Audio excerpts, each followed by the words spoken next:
and we are broadcasting, and folks will start jumping on in a few moments. There's 2 and 3 and 4 and 5. There we go. Boom, boom, boom, boom, boom, boom. Loading up, 10, 20. All right, it's looking good. All right, welcome to the Digital Roundtable. It is December 1st. It is this final dash to Christmas, Hanukkah, and all these holidays. Unbelievable what's going on. The year has gone by. 2021 is out the door. Everybody's planning for 2022 already. And it's going to be a phenomenal day today. The weather is spectacular. It's 72 degrees in Austin, Texas. Tomorrow is supposed to go as high as 79. Wonder what the Rhode Island, Northeast Texas weather is looking like. We have a great guest, but before we get rolling, let's have Dr. John Sibley Butler give us some intro music. Yeah, I know it's kind of late. I hope I didn't wake you, but what I gotta say can't wait. I know you'd understand. Every time I try to tell you, the words just came out wrong. So I have to say I love you in a song. Brilliant, brilliant. Thank you, Bravo, John. bravo. Very nice, very nice, very nice. How are you doing today, John Butler? How is school? What's going on? Semester is over. It was a great day in Austin, Texas. Lots of stuff going on the research side. I had my final MBA class today and their presentations of their great technologies. Life is going good. I was watching television Saturday night and I thought my alma mater was going to lose and scored a last touchdown, oh gosh, against Texas A&M. It was worse than when the Aggies lost to Texas when we sent them to the SEC. But the Tigers scored on the last play of the game. And great day, going out to play a little golf tomorrow out at Austin Golf Club and have a great weekend. All right. Oh, by the way, I love your shirt. I love your shirt. Oh, thank you. Thank you. Llewelyn, how are you, sir? I'm very well, thank you. It's a beautiful day here in Rhode Island. The sun is out. It was cold for a few days. It's now surprisingly sunny and charming and beautiful, and everything is convincingly, at least at one level, going for the better. Excellent, excellent. And our guest of the day, Kenny Mercado. Kenny, how are you, sir? Man, I'm doing fantastic. I wish I could play guitar like Johnny, but I'm doing great. The weather, y'all talking about the weather, 74 degrees, perfect here. Couldn't get any better. So appreciate you having me on the panel today. Thank you. Absolutely, absolutely. Thanks for being with us today. And for those of you listening and watching that don't know Kenny Mercado, let me introduce him formally real quick. He's the Executive Vice President of Electric Utilities at Centerpoint Energy. And Centerpoint Energy is obviously an American Fortune 500 electric and natural gas utility serving several markets in the U.S., including Arkansas, Indiana, Louisiana, Minnesota, Mississippi, Oklahoma, and Texas. And you might have known Centerpoint Energy in past lives as Reliant Energy or Norarm Energy or Houston Industries, and also Houston Light and Power. So been in the business for a long time. Kenny happens to be a long time Centerpoint Energy executive. He's been there many years, multiple decades, and he has great skills on smart grid, SCADA, electric power, IT strategy, and electricity markets. And he has held many titles, most recently Senior Vice President of Electric Operations and Technology and Division Senior Vice President of the Houston Electric Operations. He holds an executive MBA from Texas A&M University, the Business School, and a Master's of Science in Industrial Engineering from the University of Houston. Woo! And a BS in Electrical and Electronics Engineering from the University of Houston. I'm delighted that the Houston teams are going to join the Big 12. That's right. Thanks to UT departing. So welcome, Kenny. Welcome to the program. Thank you. Much appreciated. Absolutely, absolutely. So, gentlemen, I'm curious. The economy seems to be trading sideways.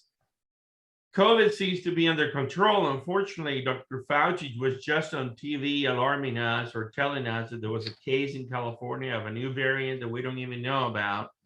And some people are getting all freaked out again that the world is going to shut down. So I hope not. I hope he's not right. But Kenny, I'm curious from your point of view as a large, utility executive. Walk us real quick through COVID, any changes that happened in the business. Clearly, you never shut down, never had to shut down, never could shut down. You had to adjust on how you do business. What is business looking like? Texas seems to be booming. Everybody's moving to Texas. You got Hewlett-Packard moving their headquarters to Houston. I'm sure there are many others. Houston is the fastest, largest city growing in America, soon to pass Chicago. What is it like? What's going on in Houston and in the Centerpoint business? Yeah, it's great. Great again to be here with everybody. The economy in the Houston area is very, very similar to the whole state of Texas. Everything continues to move progressively forward. Commercial, industrial, manufacturing, delivery, procurement, the port, the airports, the global trade that comes into our port, one of the largest ports in America, the Texas Medical Center, the largest medical institution on the globe. The oil and gas industries continue to do really, really well as they transition the energy of tomorrow, and they're moving rapidly today. Technology, it just goes on and on. We're seeing greater than 2% growth in Houston, driven by residential growth. It's hard to find a house in Houston these days, like it is in Austin and Dallas and San Antonio and other areas. And so we continue to see a very strong residential market, which results in significant development. And so as a result of all this, we continue to be fortunate to serve a dynamic portion of a dynamic state. And really, it's the pleasure of being in this business. It's what we enjoy doing, is serving new customers and operating and maintaining our existing customers.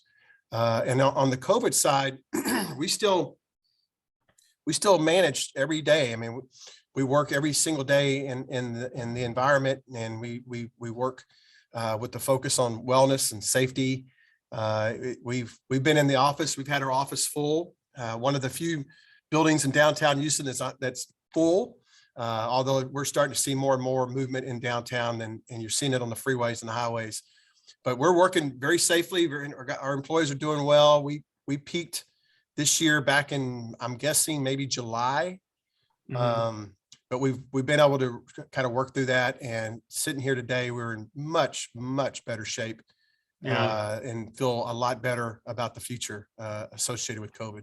So I'm curious, in megawatt hours, if you know, or just pure capacity, how many megawatts are you guys adding to the system every 12 months, roughly? Yeah, I don't have that number specifically in my head, but it'd be close to maybe 300 megawatts or more. You know, our load, it's hard to say, because our peak load is 19,000 megawatts, right? So if you wanted to roughly add 2.25% to a 19,000 megawatt peak, it's a pretty big load.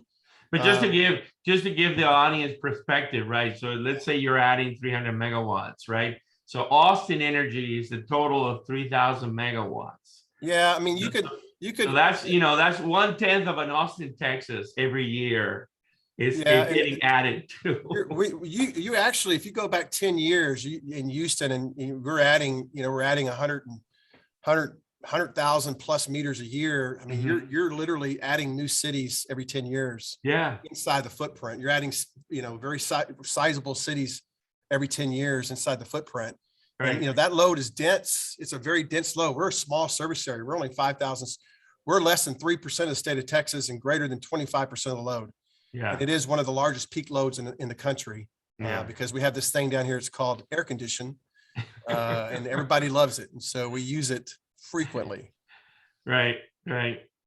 Kenny, first of all, it's a pleasure and an honor to have you with us today. And thank you so much for your time. Kenny, I do a lot of technology transfer. I do a lot of looking in the labs. For example, I know that Princeton University is working with Exxon on future of energy.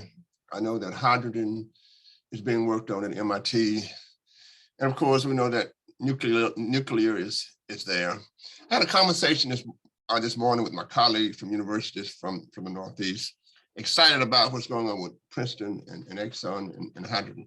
How do you see, from your point of view, the fueling of the things that we make? All of the gadgets that we make, the gadgets make no sense unless they can move, unless they have energy. So there's a lot of stuff going on in the laboratories. And as I said, I know that Princeton is doing a great job. I know that MIT is doing a great job. How do you see all of the stuff that's happening in laboratories, which nobody's really talking about, membrane technology that would fund stuff in the future? How do you put that in your portfolio of your brain when you think about the future of Texas? And it is my deal to make America, Texas great. That's the Butler slogan. How do we make America, Texas great? Yeah. But how do you look at the future, given all the stuff that's happening in the laboratories? Yeah, it's a fascinating time, Johnny. I mean, there is a transition in energy that is ongoing in our state and really in the world. And we are the leader in our state. If you really put a pencil to the paper, you see more wind generation developed in our state. You see more solar generation developed in our state. You're now seeing more battery technology developed in our state. And so these are all mainstream. They're not futuristic. They are in play today. We're growing. Our load in the state of Texas is 75,000 megawatts strong, and generation continues to be a big transition. And so we're going to continue to see the renewables grow in the state. And then to your point about hydrogen and what happens next, these are really dynamic subjects that are going to continue to advance. We're a part of the Electric Power Research Institute, EPRI, and they have this lower carbon research investment going on right now. And the oil companies are participating. All the large electric utilities are participating. Everybody wants to join the research journey and understand what can become the next big source to fuel our load. What is going to be, and how do we define the clean, the cleanliness, the carbon-free view of that cleaner source. And to your point about the technology going on at Princeton and other places, a lot of that is also going on with our great state and within the oil industry in particular. And I just think that that's going to continue to grow. We've got to keep understanding how we can get supply to reduce cost and how to make it safe. And then how do you distribute it? I mean, there are a lot of upstream, midstream, and downstream challenges that we're going to have to work through over time. And, every pipeline that's out there today that handles oil and natural gas, well, now you're going to have to look at, how do you deliver these new fuel sources, and how do you deliver them safely and support the growing need for energy? We always talk about, that we're trying to go net zero, but also remember that energy is not going to do, it's going to continue to grow. We're going to continue to grow the need for energy. And so as we make it cleaner, then it's going to grow more. So the excitement here is we're going to clean up the supply, but at the same time, we've got to deliver it safely And then as you clean it up, it becomes more and more universal, more and more functional, more and more viable to communities. Because as you electrify that power and convert it into clean energy, that's where the electric vehicle, that's what really jumpstarts electric vehicles, electric transportation, electrification of load, and those kinds of things. So we all need to be thinking about not only just the source of the supply, but also the scale. How are we going to scale this to greater and greater magnitudes in the next 20 to 30 years? It's an exciting time. It is. Thank you very much. I think so. And you know, I kind of trace a lot of technologies. As a matter of fact, the MBA kids in my presentation this morning talked about the measurement of all of the things that's happening. That is, we can continue to drill more, we can continue to do all of these things, but how do we put sensors on everything that we're doing so that we'll know where everything is as the new energy future takes place? Thank you very much. Yeah, you bet. You'll be able to track a lot more of this in real time than you have in the past. So that's a very good point. Kenny, I'd like to ask you, how did you come through URI? How did you survive in your Texas service area? Yeah, that's a good question. We had a 5-day event across the state of Texas. It was similar in Houston as it was in our other areas of the state. We were shedding in real time. We were shedding load in the neighborhood of, we started at 0 and it continued to develop, and we eventually shed over 5,000 megawatts of load. And then we had to hold that constant for multiple days. And the challenge for us was we're the linemen. When we work on our lines, we do the construction. We were ready Monday morning as the cold temperatures flew in. We were ready to repair the damages from ice and wind. But we didn't see that magnitude of damage. We didn't experience much within our infrastructure. Infrastructure withstood the conditions of the climate really well. And our challenge was we didn't have juice in the power lines and we couldn't serve our customer base. And so what we tried to do is communicate. We just tried to, I personally did practically 40 interviews with our local TVs, a few national TV channels, and just told them what we were thinking, what we were doing, what we were trying to do to reduce the impacts and manage the customers the best we could. So it was a learning experience for all of us. What about your natural gas supply? Did you have an adequate supply? We had full supply to our service areas. Yes, sir. We were fully able to serve natural gas from beginning to end across all of our customer base throughout the conditions. I'm glad you asked that. How is it that so many Texas utilities were in so much trouble? And of course, you have a tremendous diversity of utilities in Texas, from investor-owned to a large number of munis and a lot of rural electric co-ops. And many of those were in severe curtailment because of gas supply. And you beat that. Yeah, and we at Centerpoint Energy are not. We don't own generation. We're not in the generation business.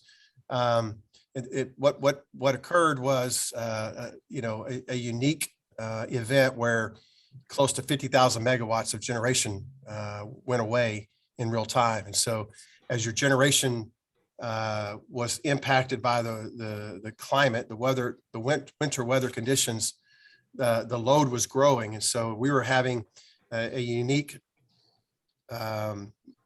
experience in real time where generation was shutting down and turning off in real time, and the load was too high. We would have had a record load all time summer, even higher than a summer load, if the generation would have been available. And so, as a consequence of that, that's what drove the load shedding to match the decline in generation. So really, the answer to your question is it was really just the response of generation in those dramatically cold winter conditions. Thank you. And final question in this series, and that is load growth in Texas. Is it being driven disproportionately by data mining? You've had a huge number of data companies move into Texas. I have been speaking to small utilities and to technology companies in Texas, and they seem to think this is a large issue. There's one rural electric cooperative said they may have difficulty. They're not a generator, they're merely a service agency. They may have difficulty getting supplies in the future because of the huge demands on data mining. Yeah, data mining it's been around for a number of years. We've had a few load centers where we've had the mining. In our cases, they weren't permanent. They were kind of random and sort of experiments, and they weren't sustainable in our area. I have read about some new technologies and some new customers that are moving into other parts of Texas, maybe up in the North Texas area and in the central area around Austin. We are not seeing that in my service area. We're not seeing a rapid growth in load driven by those types of customers in our area at this point. We're evaluating 3 or 4 locations, but nothing that's outside of our management. It's all stuff that we can absorb and manage with our normal capacity. So at this point, I can't really tell you much more about those unique circumstances with those unique loads on data mining. My information is that Austin and Dallas are affected. I think that may be true, and they probably can give you some. And I think even if you ask them that question today, that it's still early. You know, you really need to have some time to better understand the behavior of the load, time of day, magnitude, and so forth. You know, we're still focusing more of our attention right now, and we are watching this. We want to learn from the experiences that some of our neighboring utilities receive, because it is important to us. But I would say, to your question, you need to have some experience. You need to have some time evaluating with deeper data, evaluating the behaviors of those new types of loads. Yeah. Kenny, let's switch topics real quick. Let's talk about your business, the grid. My favorite topic, the smart grid. So lots of things impacting the grid. Great new technologies. Curious about a few things. What's your take? You know, obviously you may not be able to predict or commit to anything, but just curious your thoughts. So the grid today, you know, highly automated generation to substation, starting to get more automated, substation to the home, to the business, to the workplace. There are multiple technologies there, you know, sort of high latency networks, spotty networks for meters and other devices, and then some more real time, in some cases cellular, direct Ethernet networks. There's all this talk about private LTE, about private 5G, big things going on in announcements being made. You know, several IOUs have signed up with this company called Anterix, Evergy being the last one, and many others before, Amarin and Exelon and others. What's your take on the timeline? And it's hard to say, but give us a sense for, do you see a two-way power grid, real time everything?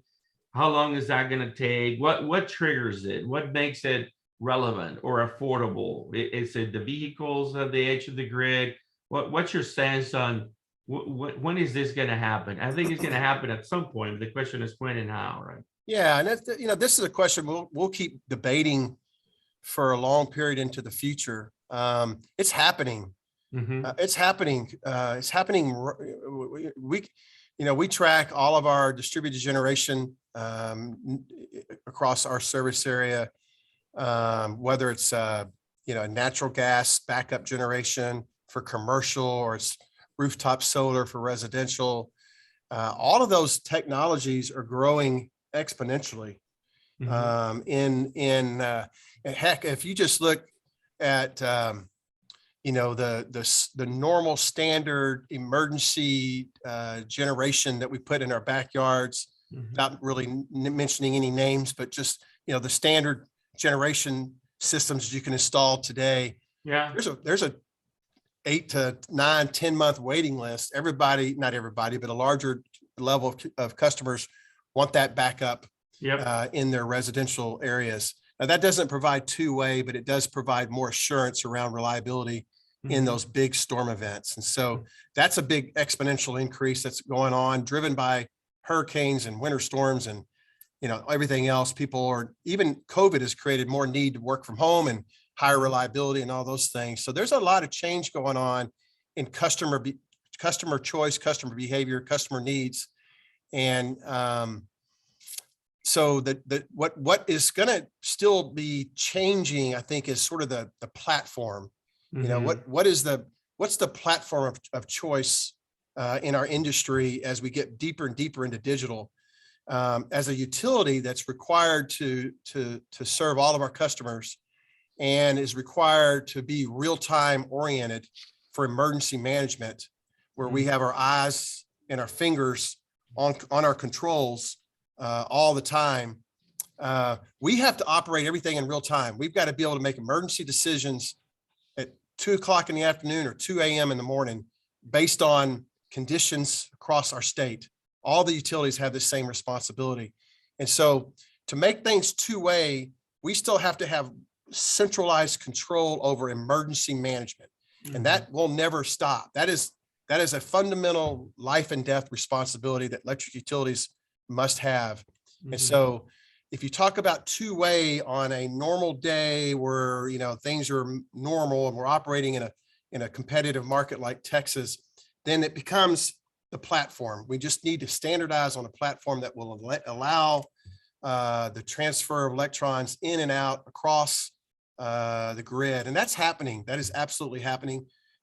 We just got to keep working towards the technology solution that allows the trades, the transactions, and the market to be successful in the long term. Because you're going to see more and more, and you know, with electrification of vehicles and batteries, it's just going to create more opportunities. You know, I can't imagine 5 to 10 years from now versus where we are today. So I see this two-way conversation just continuing to grow and to establish better capabilities to serve our market, especially here in Texas. As a transmission company, as a company that does not generate, where is the onus for storage? Is it on you or is it on your supplier? It's in the wholesale space. It'll be generate. So what you're seeing today, you're seeing developers. So when you talk about new wholesale supply today, you're seeing still utility scale natural gas plants that are still coming into play. You're seeing large level of developer-driven utility scale solar projects. We in our area, we're serving probably 15 or 20 projects right now that we're integrating into our transmission system. So you're seeing, and wind, most of the wind still is either on the coast or it's in the west side of the state, West Texas, Northwest Texas, those areas. But solar is close to the loads, which is unique to that component of renewables. It's much closer to the cities. What are the transmission challenges? I was hosting something for the U.S. Energy Association on Monday, and particularly the representative of rural electric cooperatives, Tri-States, out in the West. They have 4 states. They call Tri-States, but they have 4 states. And they want to see more east-west transmission. Yeah. They want to see an RTO out there. And they also talk about storing hydrogen in unique ways, particularly in ammonia. Does any of that affect you? You know, the transmission concerns that you're listing are more state to state going across states. And one state will argue, why would I allow the right of ways to be built into my area that are going to benefit other states and provide, you know, uniquenesses that don't provide a lot of value directly to that state. Those kinds of issues are all over the country today. But in our state in Texas, we're regulated. Our transmission systems are regulated by the Public Utility Commission. We work with ERCOT. ERCOT looks at all the load that's moving into our state. They look at all the proposed generation that is being developed in our state, and they model these dynamic changes, and then they make recommendations to build transmission lines from substation to substations. And we as utilities work very closely with ERCOT to ensure that we can construct a prudent investment in transmission in our state. So that works really well. And even in addition to the model that we have in Texas, because we do build transmission all across our state of Texas. We in Houston just finished a large project, about 50, 60 mile, 345 kV project in our southern footprint of our territory to serve large industrial. You know, you were talking about load increases. We've seen almost 2,000 megawatts in the last 4 to 5 years in industrial customer growth, one being a big LNG plant.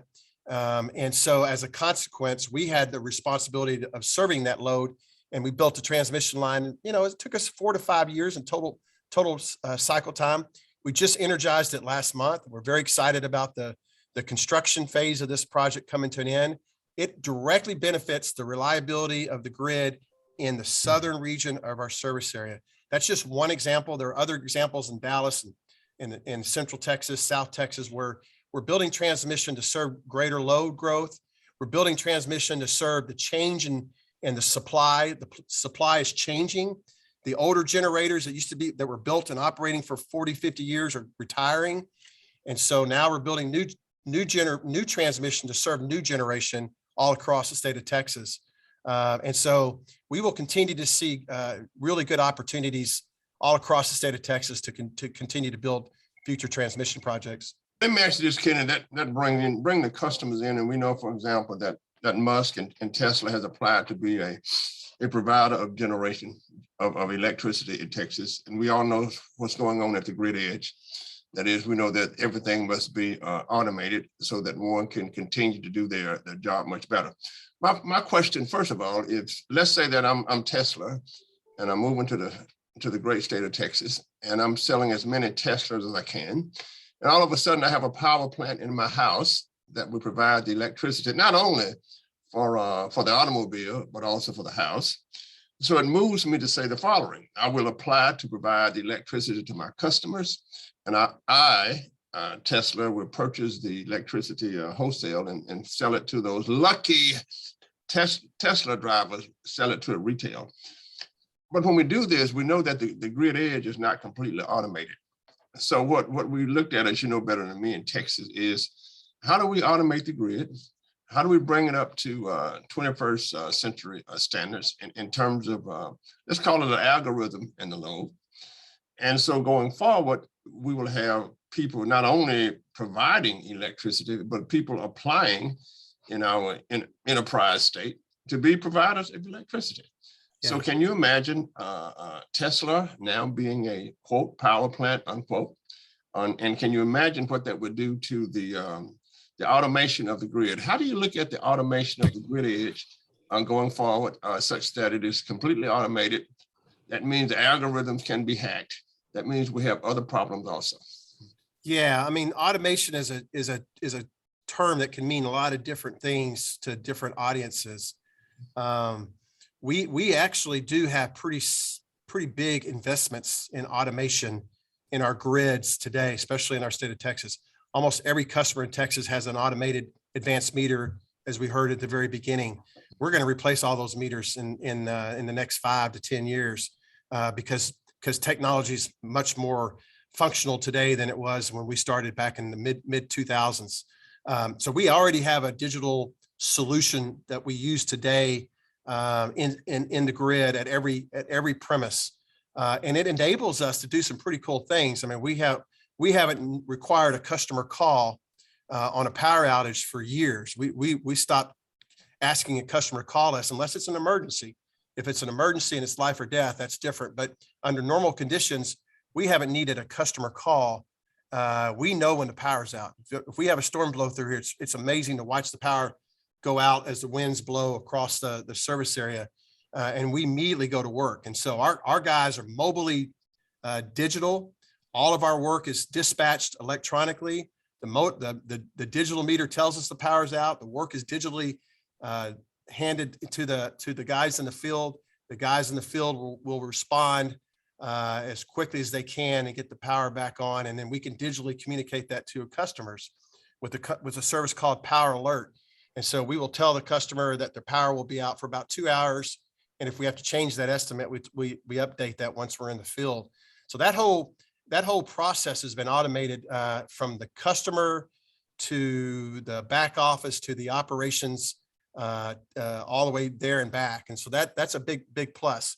Now, when you talk about automating beyond the grid, because we also do a lot of intelligent automation that provides sort of mini breakers, small breakers along our feeders, the feeders that go out and serve all of our customers. We have the ability to sectionalize through automation and restore. Let's say there's 2,000 customers on a feeder, then we can restore 2/3 of that 2,000, roughly 1,500, 1,600 customers in real time, because we can identify the section that is causing the outage, and then we can redistribute the rest of the power to the other 2/3. So 1/3 would be out, but not 100%. That technology is working really well today and will continue to be a big plus for us moving into the future. But to your original point about the retail space, there's still opportunities there. I wouldn't argue with you that as we start to think about how you can store power in your house and then redistribute that back to the grid and then make money off of it, those are retail choices. And to your point about algorithms that would speed that up, we just have, that's just more opportunities. That's a technology opportunity ready to happen in the future as those solutions that you use as examples, as those solutions become more mainstream. I promise you that those algorithms and those better technology applications will be there in the state of Texas before they'll be there anywhere else. Yep. Thank you. I wonder if I could ask you about a generic question about the future of natural gas. There's a lot of pressure on utilities to get off natural gas as a primary source of generation. But in the course of that, how will it affect the other uses of gas? If you reduce the electric load, you reduce the load on the pipelines, the demand goes down, the production of gas goes down. How will this affect domestic gas supplies for heating and cooking, and also where it's used in industry, from printing to food drying? Yeah, I don't think that's the future. I think the future is going to be more energy than you have today. It'll be cleaner energy, but there'll be more energy than you have today. And natural gas will be a part of that more energy output. It won't be necessarily declining in its use over the long haul. It could continue to get cleaner and cleaner with hydrogen and blends and mixtures. And we're doing some really interesting work in the state of Minnesota. We're looking at some other work in the state of Texas. We want to keep cleaning the blend of natural gas. But, as you electrify as you electrify your load and as you clean your supply, Texas has been significantly cleaning its supply. And that creates more opportunity to have a cleaner source of energy to serve all your customers. Mm-hmm. And we're going to see load growth. We're going to see load growth through electrification. We're going to see, if you think about the electric vehicle movement, that's all about getting away from oil and using more renewable energy. It's all about renewable energy displacing oil. That doesn't change natural gas. You're gonna have to come to grips with the responsibility of having reliable electricity all across our country. We can't go backwards. We can't have less reliable electricity in our country. That's not an option. Right. We're going to have to continue to blend new technologies, new renewables, and the supply of natural gas to support the growth and the cleaning of the source of power. And that's what's occurring. And And I'll give you one other business case. I mean, if you look at resiliency, and I thought we were talking a little bit more about resiliency today, but when you talk about trying to keep a grid reliable in a more extreme weather world that we live in today, I said to you at the very beginning, we didn't lose one customer with the natural gas supply during the winter storm Uri. That's resiliency. There's a price to that. There's a benefit to that, because if you don't have natural gas, you don't have heat. In some cases, if you don't have electricity, you don't have heat.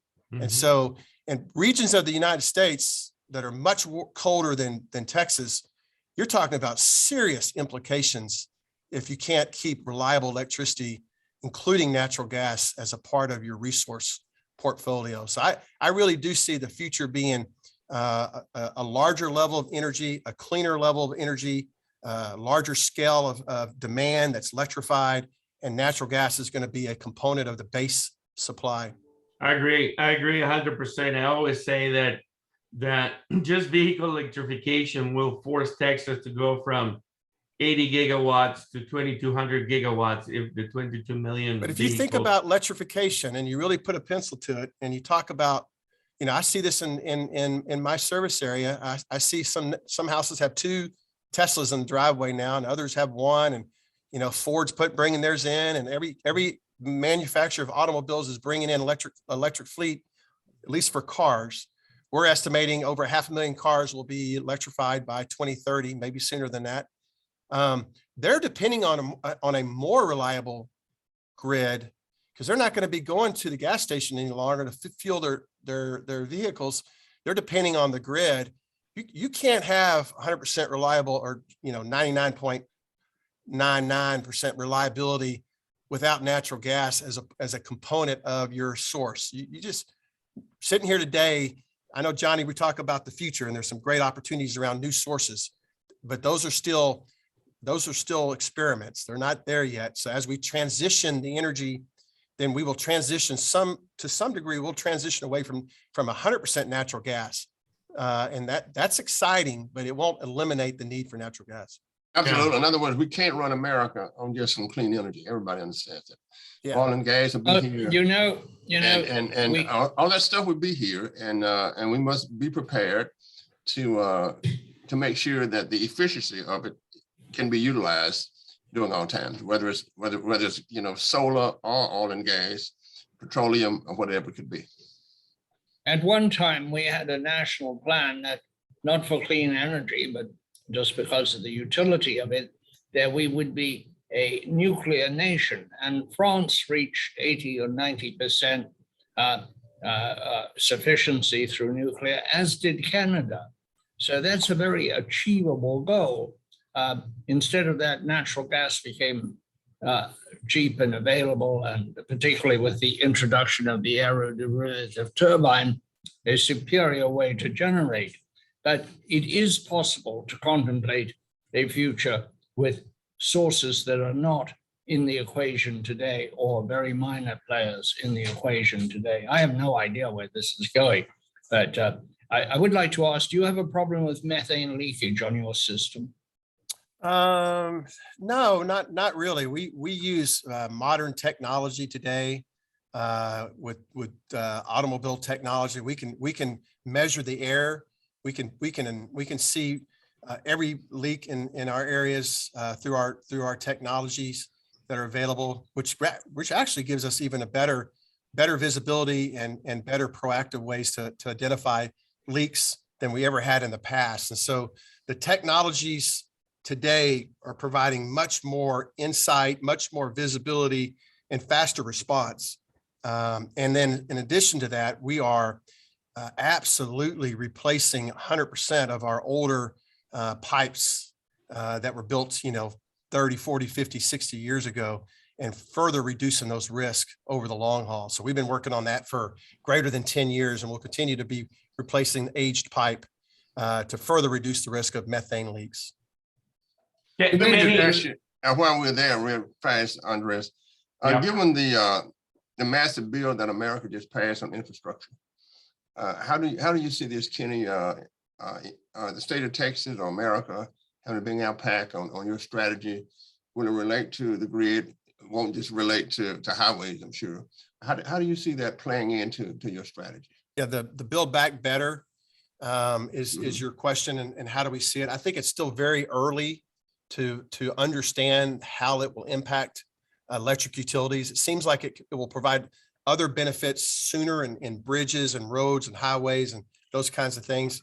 I'll take you back to 2009. We had an opportunity to apply for a federal grant to put our meters in.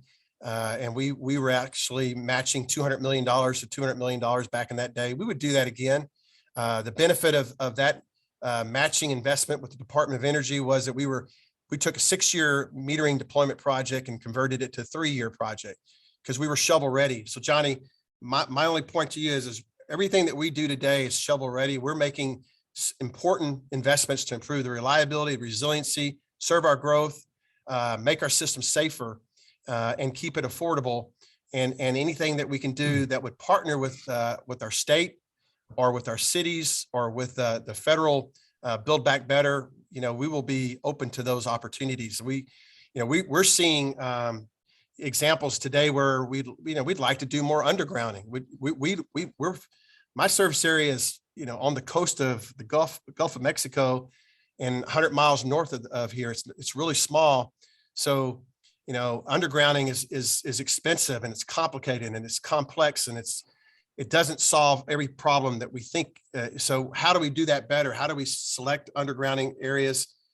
If we had some federal dollars that we could use to better position ourselves on undergrounding and do that in a prudent way that doesn't create a lot of extra costs, that would be one good example. But we're going to continue to wait to see how that federal opportunities come down to the states and to the utilities.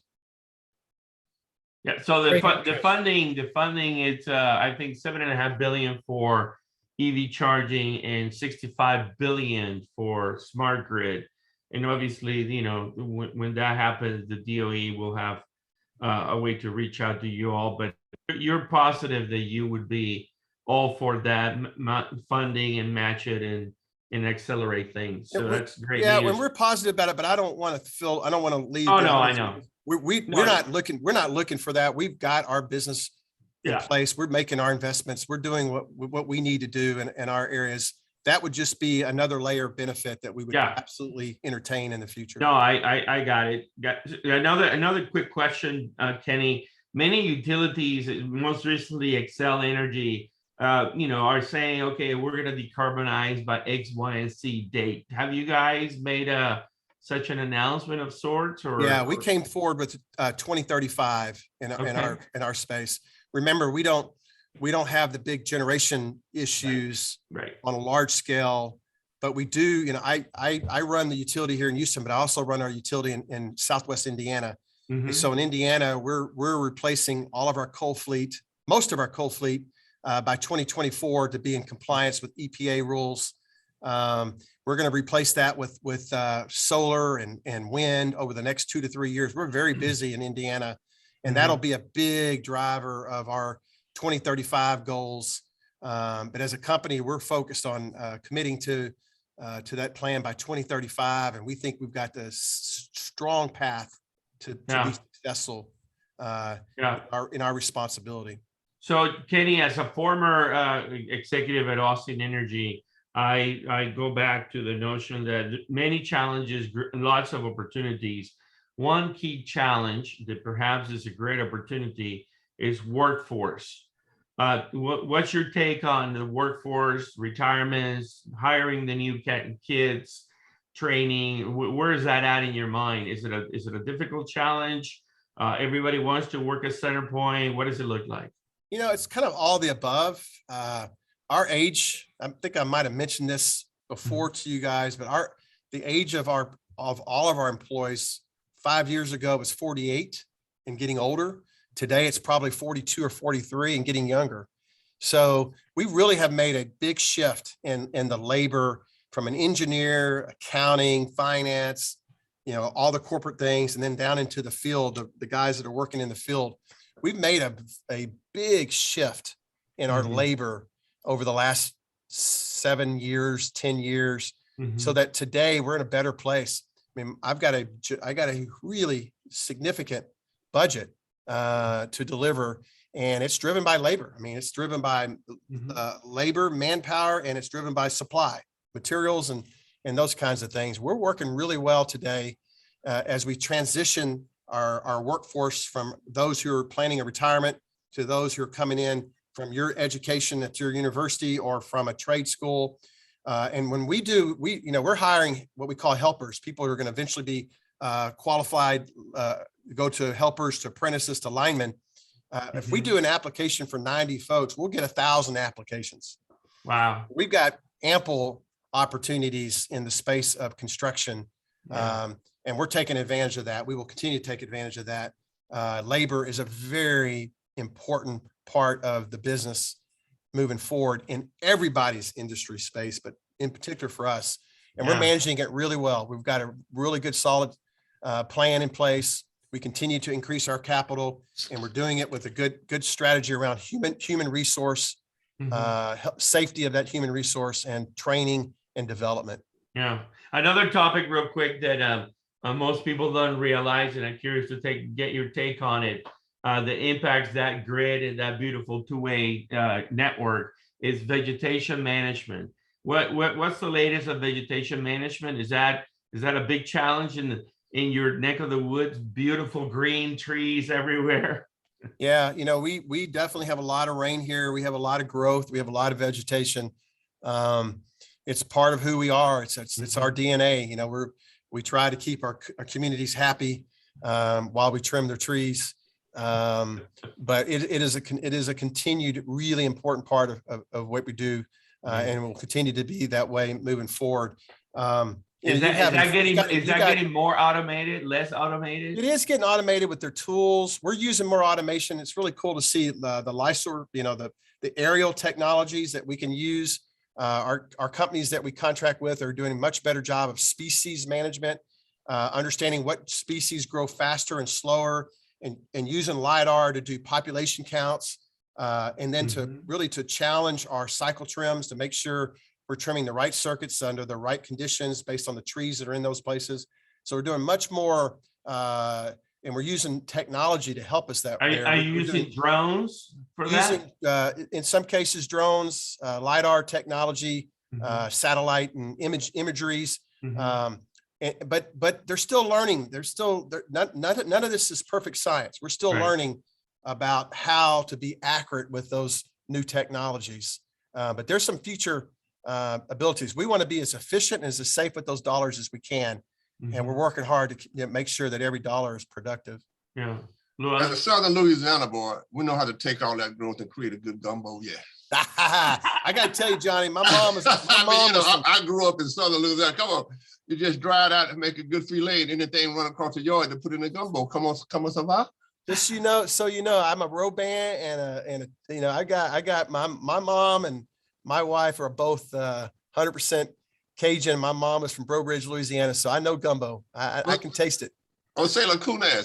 Say mom. Come on, 100%. 100%. That's why I love your music. Well, I'm 102%. I am 102%. I have the Mercado name, so I also have a big Hispanic background in my background. I have a great grandfather who was one of the original Spanish teachers at the first high school in Houston, Texas, as a Mercado. His name was Juan Jose. So I'm a naturally born Hispanic and Cajun Kunas. There you go. I like it. I got a lot of French. You're probably Bucala French. My grandma is French. My grandmother was French. So I think the vegetation stuff is very, very interesting because people don't like to cut trees. I mean, I live in Austin, Texas. Come on now. I mean, for me to cut my yard, I almost have to go to the city council now. Yeah. That's an important point, Johnny. I lived in Washington for decades, and it was very difficult for Pepco, the utility there, to trim anything because people love their trees. And of course, so many of the really tree areas, heavy vegetation areas, were in the beautiful suburbs and a lot of lawyers. In fact, in Washington, sometimes you think every other person is a lawyer. And boy, they dragged the utility into court every time they wanted to touch a tree. And they got a lot of severe blackouts as a result.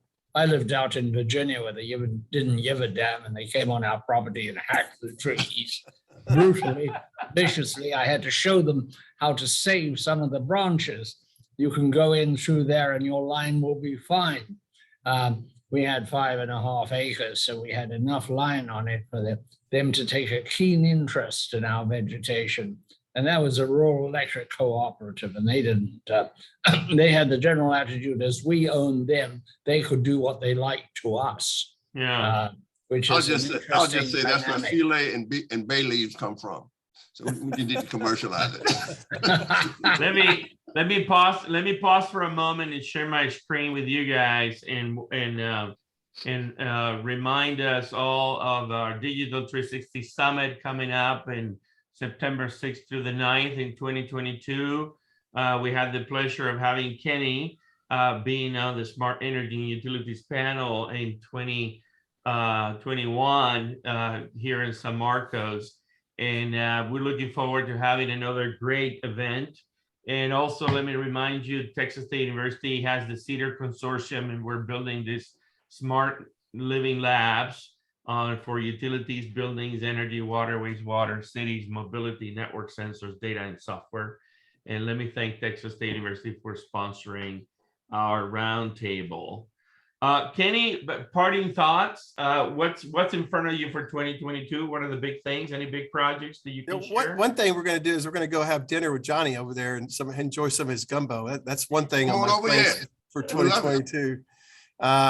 No, we're working on a resiliency. We've got a program right now that is focused on not only resiliency, but resiliency now. We're putting urgency behind it. We're trying to be well prepared for the winter season. We're trying to be even better prepared for hurricane season. We want to build the infrastructure of tomorrow, but we want to start on it now. And as a result of that, we're working very closely with our cities, City of Houston, fire, police. We're working very closely with Metro. We're working very closely with public works departments of our cities. We want to integrate their critical needs with our infrastructure improvements. We've got a lot of neat things going on with our communities, our cities, and we're just scratching the surface there. We want everybody to respect the responsibility of resiliency. It is fundamental to who we will be long-term as we start to see more and more large extreme weather events. We have to be better prepared. We can't replace things like we did in the past. We have to replace equipment with something better technology, harder, stronger, more resilient, more flood resilient, more wind resilient, more winter resilient. We've got to do all those things. So our engineers are all focused, our marketing teams, our communication teams, our business leaders, we're all focused on helping our customers and our communities be successful. We want to be a leader in this space of resiliency, and that's really a big part of who we're going to be in 2022. Mm-hmm. Absolutely. Well, I can tell you as a utility guy that I've always been impressed with Centerpoint Energy from the very early days of 2003 all the way to now. Great run company. You've always done a great job. Kudos to you, my brother. Thank you, sir. Always a pleasure to be with you guys. Real nice treat. I like my lights to keep coming on. My father was a county agent, and he did a rural electrification in southern Louisiana. And so I like to see the lights come on. And as Llewelyn would say, I really don't care where it comes from, but when I hit the switch, I want. You want it on. Yes. That's right. Well, it's a great pleasure to be with you, Kenny, and interesting. And congratulations on coming through Uri unscathed. I think we better come and do a case study of how you pulled it off. Well, we weren't unscathed, though. It was a tragic, difficult event. I would not leave you with the impression that we were unscathed. It was still a very, very big deal that we're going to continue to work on to get better for this coming winter and many winters ahead. Yeah. Right. Llewelyn, thank you very much. Llewelyn, what we went through in the winter does not compare with the Longhorn losing 6 football games in a row. You got to understand what's important. I love it. I've got if I were to have a choice in the matter, I would take the football losses. So there's tragedy and there's tragedy. I love it. You guys have a great day. Johnny, take us away. All the best. Thank you. Woo! On the road again. Can't wait to get get back on the road again. The life I love is making music with my friends. And I can't wait to get on the road again. And I can't wait to get on the road again. Goodbye, everybody. Take care. Y'all have a great day. Take care of yourself. Hey, thank you very much, You sir. bet. See you guys soon. Take care. Mhm. Bye.